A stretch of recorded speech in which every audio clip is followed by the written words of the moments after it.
Let's get to Republican Congressman Eric Cantor from Virginia. He's the House Minority Whip, one of the leaders of the party, joins us live from Capitol Hill.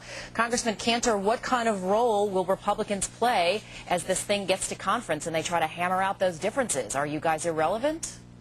Well, Jane, I think that clearly the president has reached out to us. I have met with him 4 times in trying to proffer our ideas and to move the process forward so we can deliver for the American people.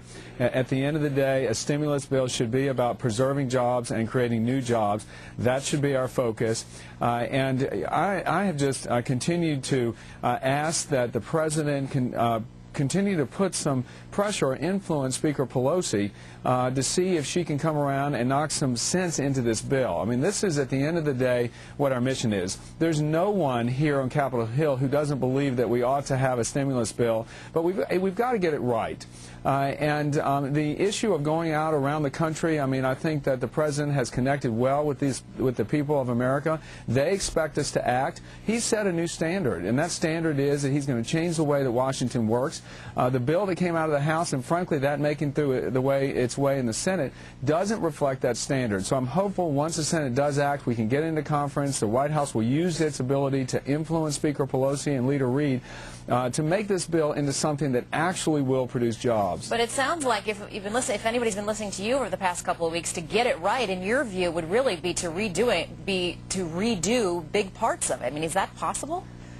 Well, yeah, there's no question. I think the American people also support more tax relief in this bill because they believe that instead of borrowing money and basically placing it on the backs of our children, that we can stimulate the economy through looking at small businesses, through helping middle-class families in this country.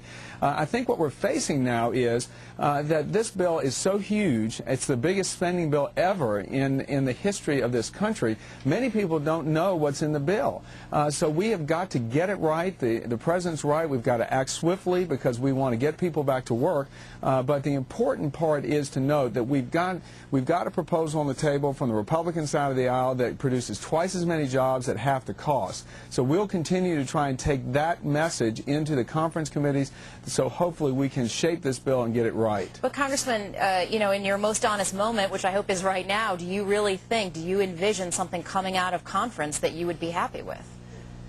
Well, listen, the Senate has plussed up the bill, and so we'll have a situation now where we'll see if we can reduce the amount of money, but it's a far cry from, I think, where we Republicans think we ought to be. Again, when you are spending this type of money, close to $1 billion after you've put in the interest costs, the test should be rather high. The test should be, if we're going to take that money from investors, from the private sector, from middle-class families, are we going to deploy that capital to create and preserve jobs? That should continue to be the test. There are a lot of spending programs in this bill that may be laudable in and of themselves, but frankly question why they're in a stimulus bill because there's no evidence to show that they'll actually create jobs, and that should be our single focus. Again, we'll be watching for that Senate vote. Voting set to start about 20 minutes from now. Republican Eric Cantor, good to see you. Thank you. Jane, thank you.